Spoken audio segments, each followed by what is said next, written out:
Hello, Pong Stars, and welcome to the Rathole. As your host, Commissioner Zack Eichten, with my co-host today, team owner of Randy's Donuts, Noel Teigen. Noel, welcome to the program.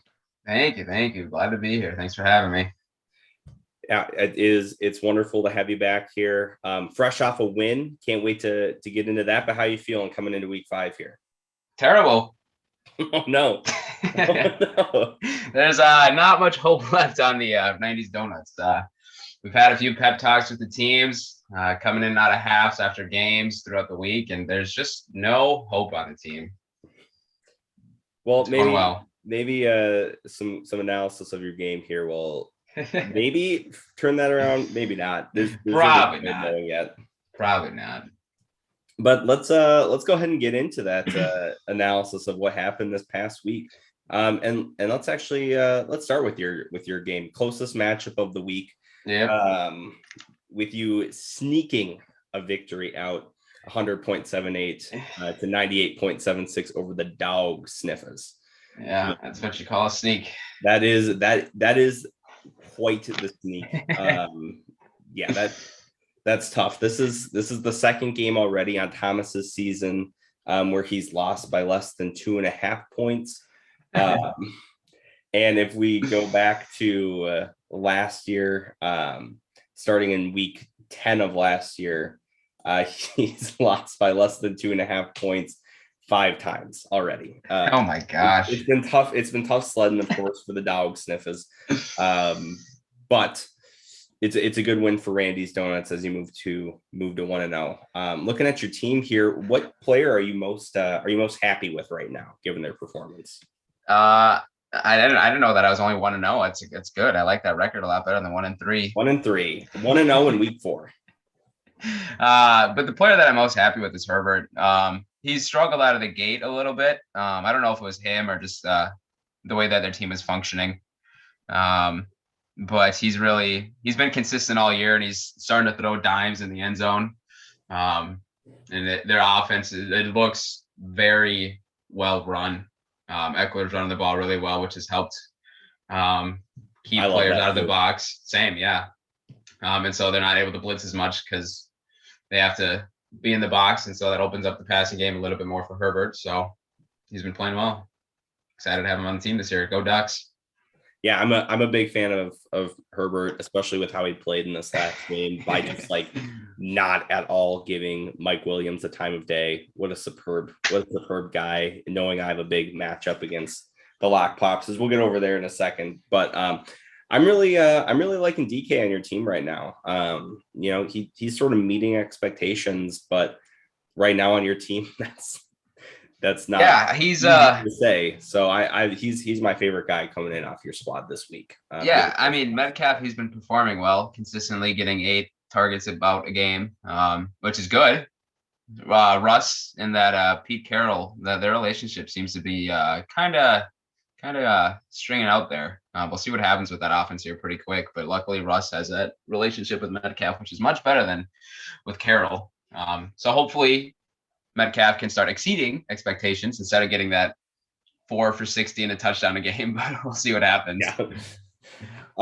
Moving over to Thomas here. I think the one player that I'm most surprised by, there's 3 players I'm really surprised by. That's Tom Brady, Travis Kelce, and Deebo Samuel with their performances this week. But Tom Brady takes the cake with just it was a tough game to watch going up against his former team in New England, only getting 11.06 points, dropping him out of the first place for rankings as a quarterback.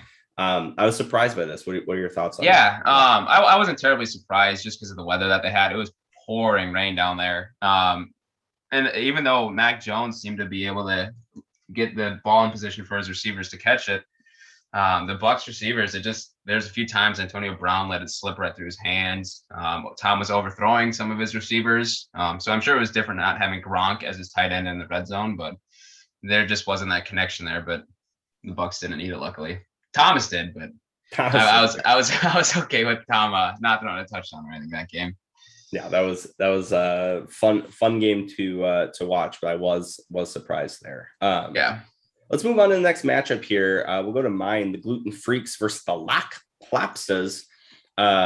which if we look at the pick'em, that was a 1-9 record for the group, with only one person getting that game correct. I wonder who that could be. It was me. Fun fact. Surprise. Yeah, surprise. Weird. But yeah, Gluten Freaks being led by current RB2 on the season, Austin Eckler, with 28 points. I've just been absolutely thrilled with this guy and his play this year. Can't complain about him. I am going to complain about the rest of my team not doing great and David Montgomery getting hurt after playing great, but Eckler can't complain. Yeah, no, Eckler, like I said, that whole offense has been running very smoothly this whole year, and they seem to know what they're doing. But yeah, Montgomery going down after those 2 touchdowns, that was tough to see. It'll be interesting to see who's able to pick up Damian Williams this weekend. But yeah, your team has had its ups and downs, but whenever somebody doesn't perform well, like Marvin Jones and Logan Thomas this week, you have the ability to have other players step up. So yeah, we'll have to see how that goes. I feel like right now I have a lot of mid-range wide receiver 2s on my team. And trying to figure out when to play each one of them has been a big challenge for me. It's tough not having a solidified one, especially with you have Hopkins, but with Murray spreading the ball around a lot more. AJ Green's getting 6 to 8 targets a game. He's taking some receptions away, so it'll be interesting to see what happens with Dean in these next couple of matchups. Yeah, and we got Sanders, Cooks on the bench, Julio when he's uninjured. There's just a lot going on in the wide receiver core. We'll see how it goes. But over on the Lock Plopsta side, again, thanks to Herbie not throwing the ball at all to Mike Williams.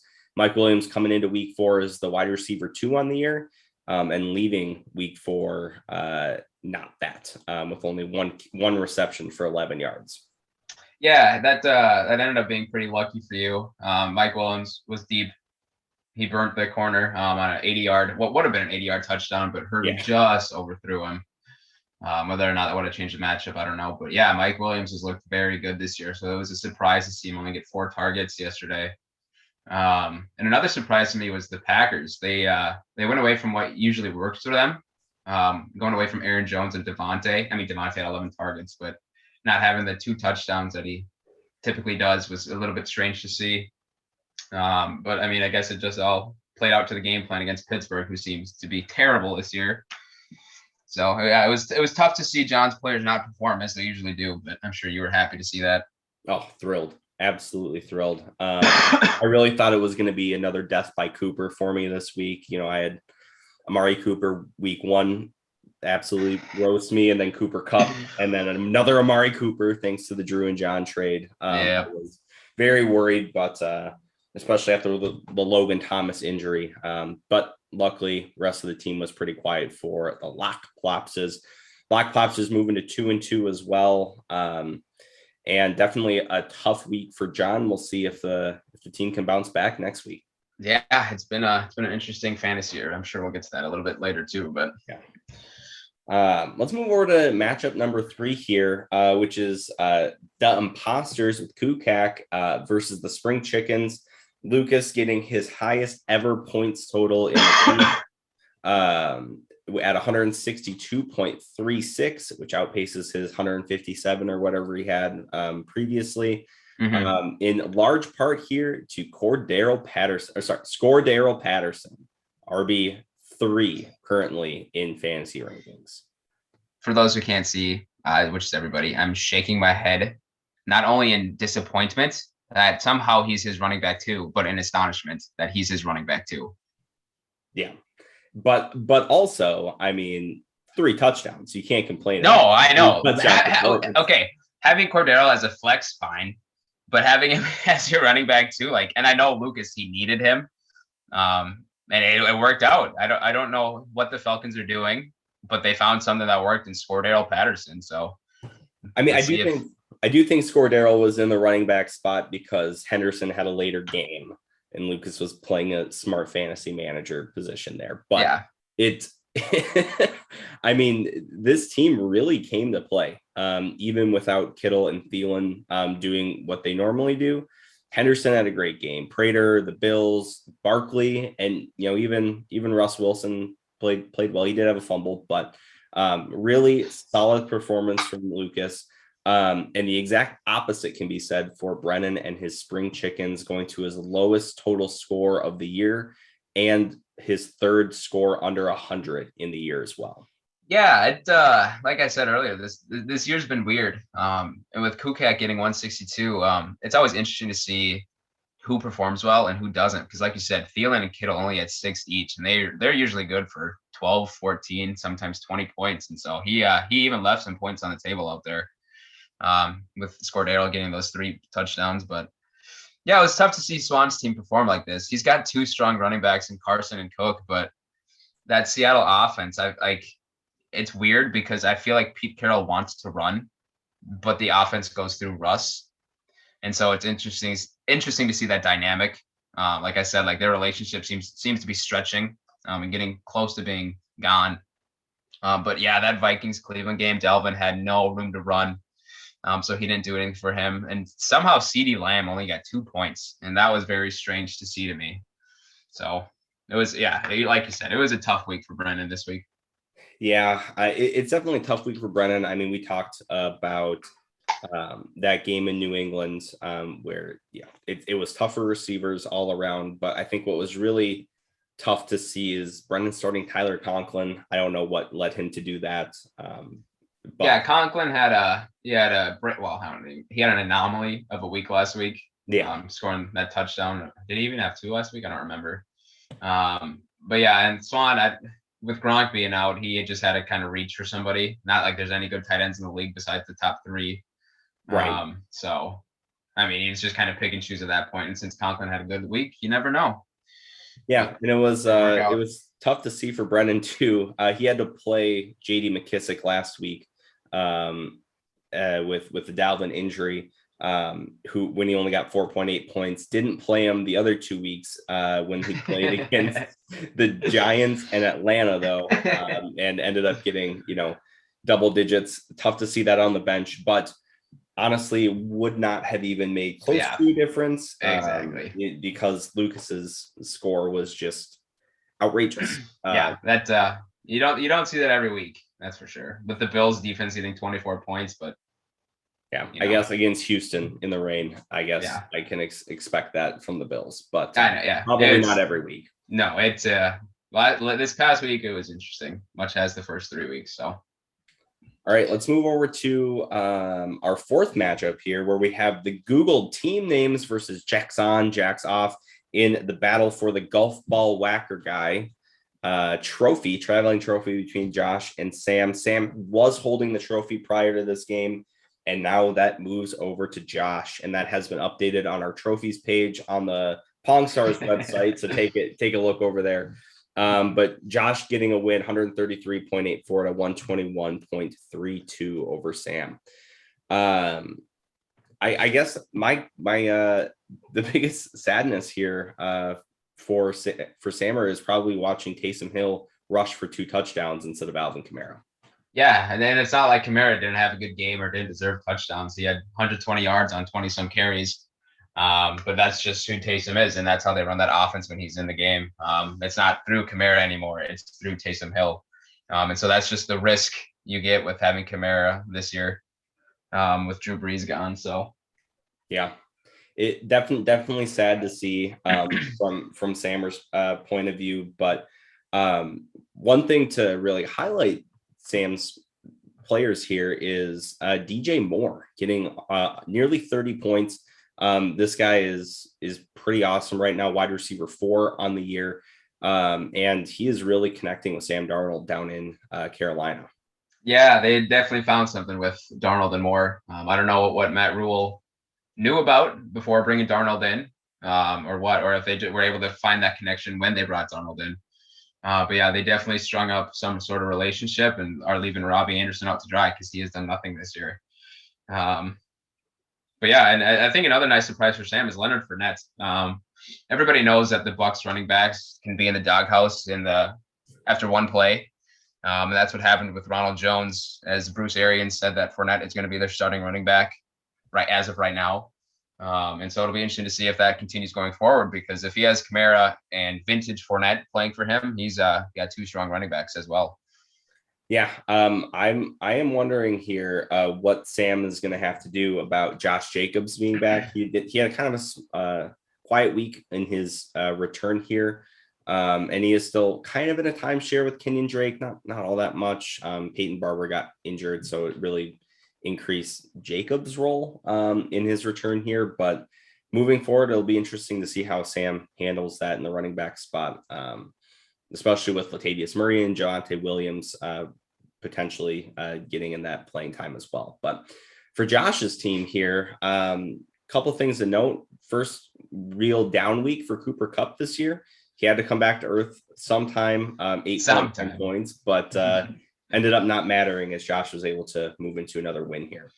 Yeah, this was a great matchup to watch. They both scored well this week, unlike some other teams. Mm-hmm.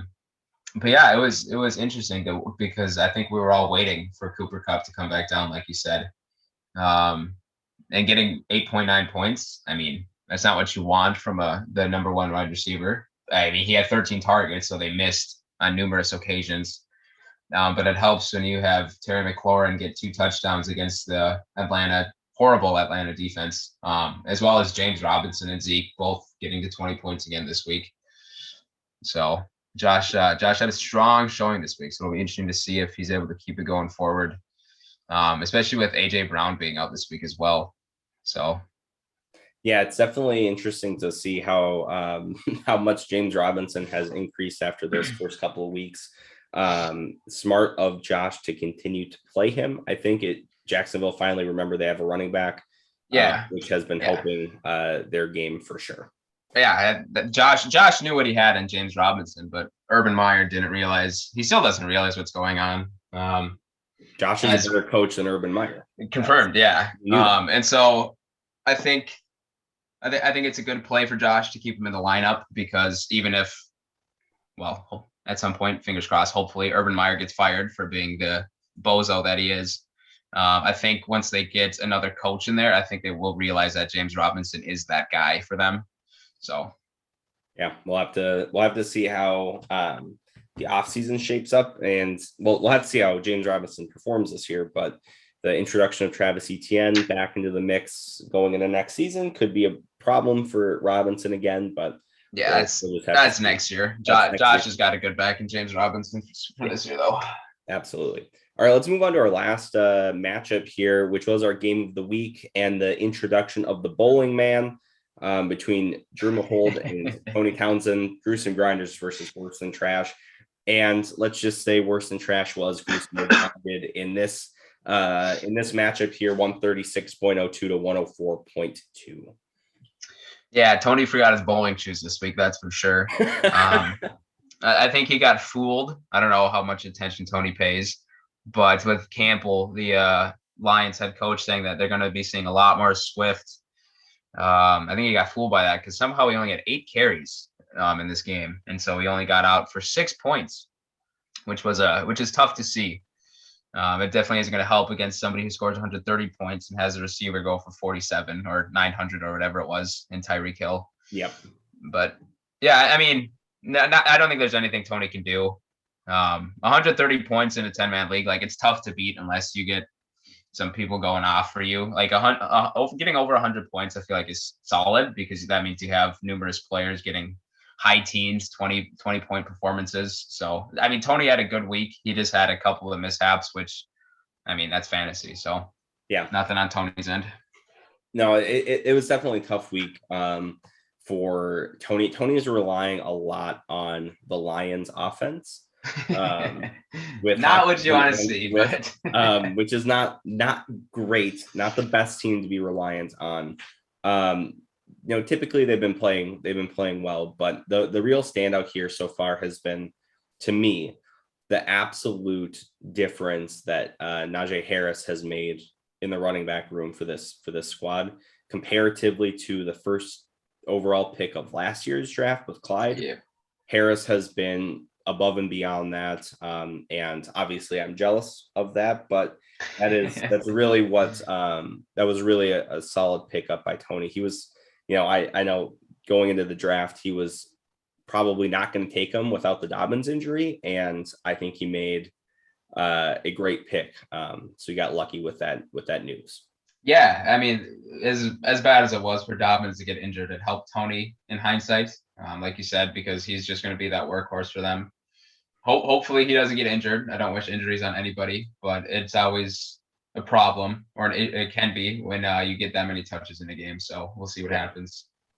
Yeah. I mean, last week he had like 19 targets. This week was a more that 19 targets was real. But definitely good. But Drew's team here, Drew's team is a real powerhouse. It can be, yeah. It all depends on how the Chiefs want to play that week. Yes, that is true. And when they want to play well, Tyreek Hill can get 186 yards, 11 receptions, and 3 touchdowns. It's weird how that works. Snag that number one receiver spot here.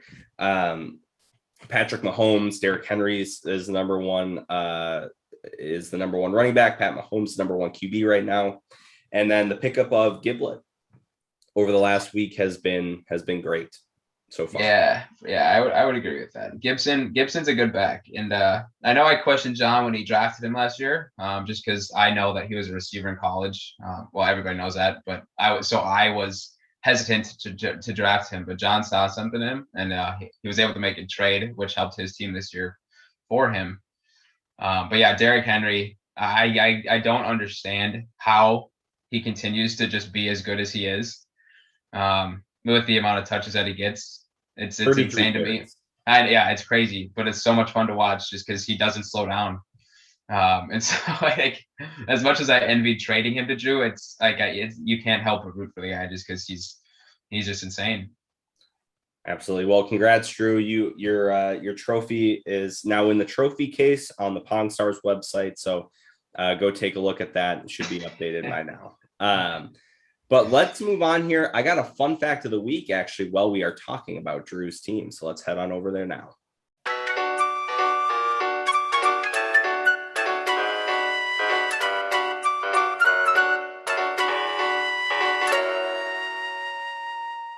All right. So last year, this is a fun fact. Drew Mahold traded away to me Austin Eckler and Cooper Kupp for Kenyon Drake and Tyler Lockett. Oof. Had he not done that, and had he kept his appropriate keepers, this is all hypothetical on who his keepers would have been. Drew Mahold could have kept Derrick Henry, Austin Eckler, number 1 and number 2 through 4 weeks in running back. He could have kept Patrick Mahomes, the number 1 quarterback for 4 weeks, and Cooper Kupp and Tyreek Hill, the number 1 and 2 wide receivers through 4 weeks. Yeah, that's going to be tough for Drew to swallow, because we all know that he envies the trade that he made with John, giving him Adams and Jones. And so I'm just laughing because I can just hear Drew's reaction in my head. Yeah, he's going to be kicking himself. I mean, his team is so performing fantastic. So, but yeah, he could be running away with it this very year. well. But it is, I can just hear Drew's silence right now as he looks into the metaphorical camera as he contemplates the choices he made. But I'm certainly happy for it. I wish I'd kept Cooper Kupp. That would have been nice. For sure. Me, but I didn't, and we all make mistakes. It's really interesting how much fantasy changes it like year to year. It really is incredible. It is crazy. And like I said, like I'm sure, as everybody does, I felt pretty confident coming into this year, and I'm 110 points behind Drew so far, total scoring. And it's great. It's just mind blowing because never would I have thought that Derrick Henry would be the number 1 back again through 4 weeks this year, just because I would have thought he would have got hurt, or I don't know. But yeah, good for Drew. It's fun to watch when a team is consistently this good and not consistently bad like my team. So hats off to Drew, and I just watch your team every week to make myself feel better. Doing great. All right, let's head over to our new segment here. And that is called predictions no one really cares about.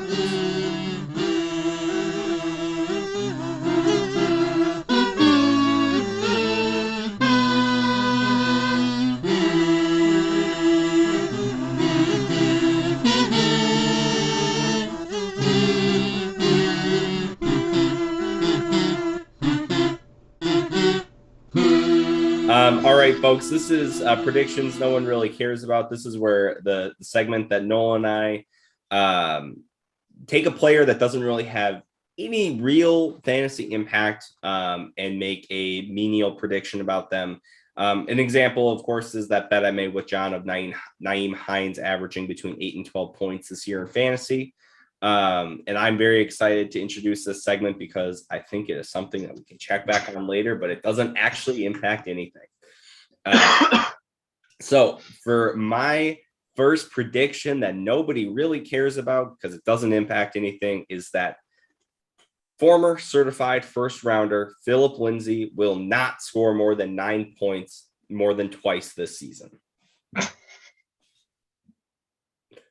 And that's the big prediction. The Houston plays two easy teams from my read of the schedule, so he might get more than 9 in 2 games, but not more than twice. You heard it here first. Certified first rounder Philip Lindsay, no more than twice scoring more than 9 points. I can't help but laugh at that.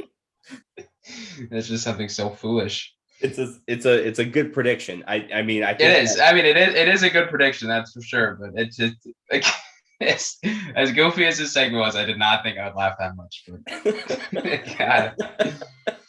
Oh man. Okay. All right. My prediction is that Mo Alley Cox, the tight end for the Colts, who had 2 touchdowns last week, he will not score more than 10 points the rest of the season. Ooh, I like that. Yeah, even though he is a red zone target, nobody cares about him because nobody has him in fantasy because he never scores except twice in 1 week for some reason. I'm pretty sure he did that last year too. He had like 2 or 3 touchdowns in a game and then never heard of again. I feel like that's every single year. He has like 17 points last week, and then the only he only has 1 transaction history in our league, added from free agency October 7th of 2020 and then dropped October 8th of 2020. Who was the pickup? It was me. No, it was tightest of tight ends, Thomas Strom. Oh, was it really? Wow. Yeah. I would have thought that I picked him up at one point just because, like I said, of course Thomas picked him up, but everybody always scrambles for tight ends during the middle of the season. And so I would have thought maybe I needed him or something. I don't know. But yeah, Thomas would have been the easy answer. That's foolish of me.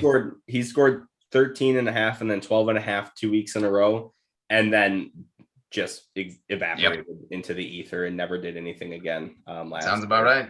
Yeah. So here's for that bet. Good bets. And thanks for tuning into predictions that nobody really cares about. All right. Good stuff. Let's get on into our previews for week number 5. Week number 5. All right, here we go. The first one up is a battle of the 2 and 2s of the Gluten Freaks versus Worse Than Trash.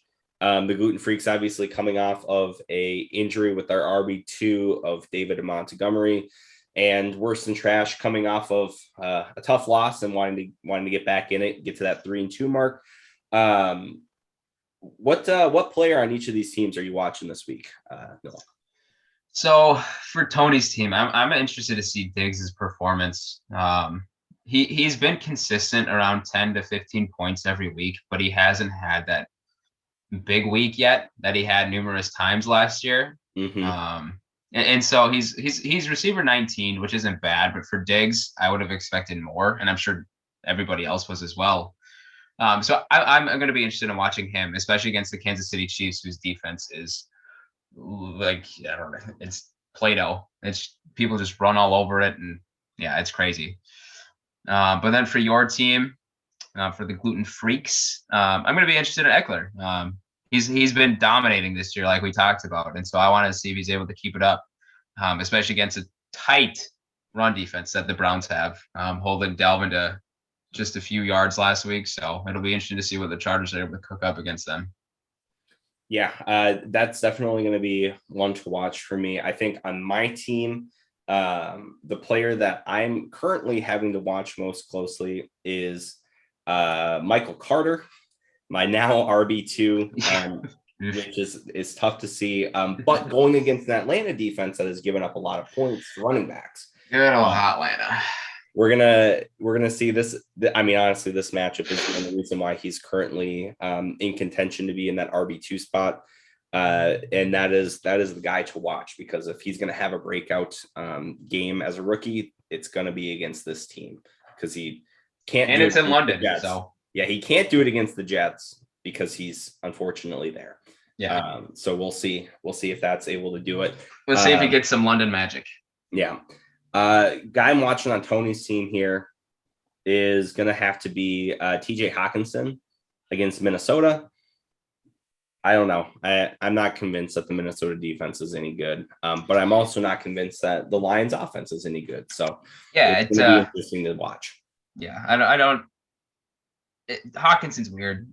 He's like their only big target they have, but their offense is so bad they can't even get him the ball. So yeah, well, it's Jared Goff for you. That's also true. He tends to overthrow and underthrow receivers. So sorry, Tony. He's no good. He is no good. Jared Goff is the Atlanta Falcons of quarterbacks. I'd even say he's the New York Jets of quarterbacks. Should be better. He's just not. True. That is good. Yeah. All right, let's move on over here to our next matchup of the Lock Plopstas versus the Gruesome Grinders. John versus Drew, probably in my opinion, the highest powered matchup that we're going to see this season, most likely. Between the unless Kukak decides to show out again, but yeah, I would agree. Just based off the roster here, I'm looking at Aaron Jones here on John's team against Cincinnati. Aaron Jones has been really weird this season. He started off really slow, 3.2 points in week 1. Had a really don't even bring up week 2. Don't bring really big week up in week 2. But then sort of dropped back down to not what I expected. Right now he's RB4 on the year, but he faced a tough defense. We're going to see if he can bounce back against Cincinnati. Yeah, I mean, getting 38 points, it helps bring you up to the top 5 of running backs, but yeah, it will be interesting to see his performance. And then I am watching over on the Grinders side of things. I'm watching to see what Giblet can do against New Orleans. He had a good week against a tougher defense in Buffalo and a good week against a not as good defense in Atlanta. Got the New Orleans defense coming up, which has been fairly good. Can't wait to see what this guy can do. Yeah, it'll be interesting to watch Giblet, but I'll have my eyes on Mahomes next week, Sunday night, as will everybody, because they're playing the Bills, and so it's a little bit easier to throw for 5 touchdowns against the Philadelphia team over the Bills team, who just had quite a few picks against Houston. But I mean, that's Davis Mills. But yeah, with them losing 2 games to the Chargers and the Ravens, it'll be interesting to see if they can have their defense show up and Mahomes show up as well. So I'll be watching him. But for John, I'm going to be watching Nick Chubb. He's been around, but it's tough when you have Kareem Hunt as your quote unquote backup, just because Stefanski seems to keep him on the field in the red zone. It seems that Stefanski likes getting Hunt the ball more and giving him more opportunities to score. And so it'll be interesting to see if Chubb has one of those breakout games, or if the Chargers are going to keep him in check and have Hunt play more. So that's what I'm watching for this matchup. It was really interesting to watch because while Chubb had 21 attempts and 100 yards, he was on the field less than Kareem Hunt. So, and every time I saw a big play, more than likely it was Kareem Hunt. So I'm definitely interested in watching how this timeshare measures up moving into the future here. Yep. But let's move on here to our next matchup. It's yours, Randy's Donuts versus Jack's on, Jack's off. Who you watching on your team this week? Well, I mean, for me, it's two. I want to watch Waddle and Hubbard, just because Waddle he's been there, and then he disappears for a game, and then he comes back. But and so it'll be interesting to see if he gets that 10 targets again, which he's had a couple times this week or this year, or if he's just going to fade into non-existence again. And then for Hubbard, he played well last week for filling in for McCaffrey, but I want to see Matt Rule give him some more opportunities to score instead of having Sam Darnold lead the league in rushing touchdowns for some ungodly reason. And then maybe that's selfish of me to be watching for, but I don't know. It's what I'm doing. It's definitely interesting to watch, for sure.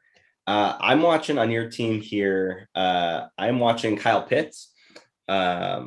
He has been fine. He's been fine as a tight end, but they're up against the Jets. If there's going to be a week to break out, it's going to be this week. And I think that he has all the skill, and it's just a matter of if the game script is going to allow him to get some more targets and then some more catches as a result. But that's who I'm watching on your team.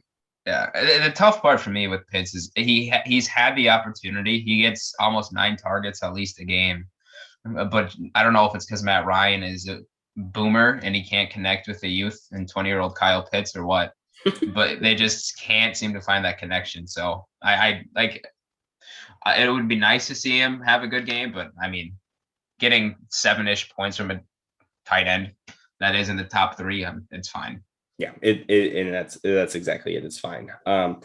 Over on Josh's team, I'm going to be watching Cooper Kupp here. Yeah. I mean, I think everybody is. This guy has been an absolute dream killer in the first 3 weeks and then fell back to earth.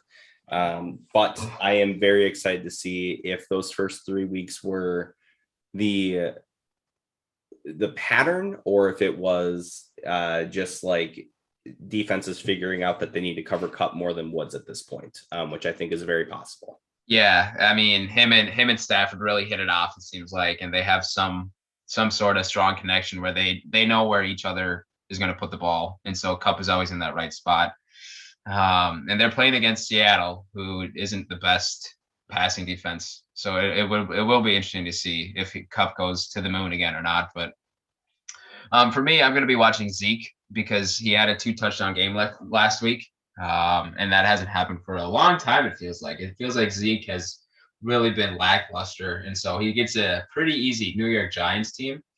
And not like Josh is going to need a lot of points to beat me, but it'll be interesting to see if Zeke is able to keep that performance going and run all over that Giants defense. Yeah, Zeke has had since 2019. That's actually only his 4th 2 rushing touchdown weeks since 2019. So yeah, tough to see. He's gotten some receiving touchdowns in there too, but Zeke is definitely on my list of guys to watch. In my other league, I have the combination of Lamar, Zeke, and James Robinson. So I'm a big fan of Josh's team, and I'd love if they do very well. Go Josh. Those 3 guys specifically. Yeah, well, like I said, lucky for Josh, he doesn't need to do too well this week because it doesn't take much to beat me. That is true. All right, let's move over to our next game here, which is Sam and the Google team names versus Kukak and the Imposters. This week on Sam's team, I'm watching Alvin Kamara. We talked about it earlier, how Taysom Hill has vultured 2 touchdowns already on the goal line. Although I don't know if you saw that run. I mean, Taysom Hill it was an angry run. Touchdown for sure. Yeah. But that's obviously a huge bummer for Kamara owners. And I just seeing how Sean Payton decides to deploy Taysom Hill into the lineup. I'm watching Alvin Kamara to see if that's going to make the big impact in this matchup. Yeah, I mean, that's always a good one to watch because like we talked about with Taysom, that's what you get. He's going to vulture some runs and hopefully doesn't get in for a touchdown, but it's just what happens. What I'm interested to see is Calvin Ridley. Sam has had a good performance from DJ Moore throughout the year, but Calvin Ridley, he's been pretty quiet for being one of the top receivers last year, and everybody projecting him to be that number one with Julio gone. But the most points he's had this year is 15.8. And so it'll be interesting to see if he's able to, as we talked about with the Falcons playing the Jets, if he's able to have that bounce or that breakout game, but that bounce back game, whatever you want to call it. But that's who I'm watching. That's a great one. Over for Lucas here. Do we have to say it? It's Cordero Patterson. Cordero. This is obviously the guy that we're watching going against the Jets. I'm anticipating another 3 touchdown performance from this guy at this rate. I think you have to. Yeah, at this point, that's all you can expect. I can't believe Sleeper only has him projected at 10 points. Like, give him 30, project him at 30. Yeah, he is clearly. I think he has clearly risen above Mike Davis, at least in my mind, on this Atlanta team. But he still is on Atlanta, and Atlanta stinks. So we'll see how that. They are very underwhelming. For me, I'm picking George Kittle because he's tight end 11 on the year. And that's mainly because the 49ers offense, it hasn't been great, hasn't been bad. But with Jimmy Garoppolo having that calf injury, and whether or not he will play this week, I think their offense is better with Trey Lance. And so I think Kittle has a better chance with him in. But if they go back to Garoppolo, Garoppolo just feeds Kittle the ball. So I don't think you can go wrong either way. But I'm watching Kittle, see if he can get one of those 20-point performances that we've seen from him. Absolutely. And I think he definitely has that potential still. Well, let's move on over to our game of the week here. It is, I believe, our closest projected right now, very close to some others. But and that is the 1-3 teams of Brennan and the Spring Chickens versus Thomas and the Dog Sniffers. Yeah, both of these teams obviously looking for the ship to get righted on this team. And one of them is going to move to 1-4, and I don't know who that is right now. But on Brennan's team, I am looking at Chris Carson as my guy to watch. As you mentioned, it seems like there's a little bit of tension in Seattle around the role of running backs versus quarterbacks and receivers and all that jazz. And while he had a pretty good first 3 weeks, only 3.6 points last week, and a little bit of doubt on why that is and why his carries have been very limited this year. Yeah, it was strange seeing Alex Collins in the game so much for the Seahawks and taken away from Carson. But much like the Bucks, it seems as Pete Carroll, it's easy to put his running backs in the doghouse if they make a mistake. For me, I'm watching Chris Godwin because he's been strong this year. But I don't know. For me, I want to see him have a bigger performance. He had 19 the first week, but that was against the Cowboys. But I just feel like I haven't heard much from him this year so far, and so I want to see him have a breakout game, especially against that Miami team. Yeah, I think against Miami is probably the time that it's going to happen, if it's going to happen anytime soon. Over on Thomas's team, I'm looking at Miles Sanders. Coming into the season, Thomas obviously kept Ronald Jones, quote unquote, workhouse back once everybody else gets injured, is what Thomas has said. But Miles Sanders was his guy that he was targeting in the draft, got him early, but has been so far very lackluster this year, scoring under 7 or under for the last 3 weeks. And over the last 2 games, a total of 9 carries. And just like for awareness and for context here, Derrick Henry had 33 in the last game alone. So that is certainly not great. No, yeah. And it's tough to see because I was a huge Miles Sanders fan coming out of Penn State. But yeah, I don't know what they're doing in Philadelphia with him. Kenneth Gainwell is somehow splitting time with him, somebody who I had never heard of before this year. Yeah. And so it's tough to see for Thomas, but I've been through that pain having him on my team 2 years ago when he was a rookie, and John knowing the pain last year. It's just what you get with the Eagles. Like, they're a strange organization, and they don't like to stick with one back. But for me, I'm watching Deebo Samuel.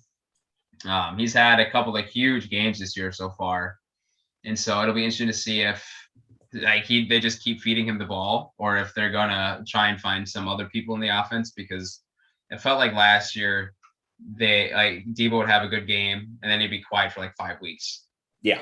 And then he'd have another big game. And so having the 2 big games in 4 weeks so far, it'll be interesting to see if he stays in the top 5 receivers, but that's who I'm watching.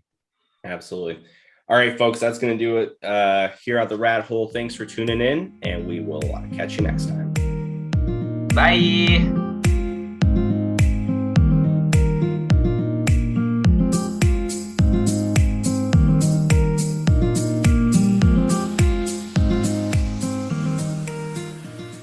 And this is where the theme music comes in. I'm gonna do the Avengers kazoo music. Yes, yeah. Big fan of kazoos. Even bigger fan of zoos. It's same.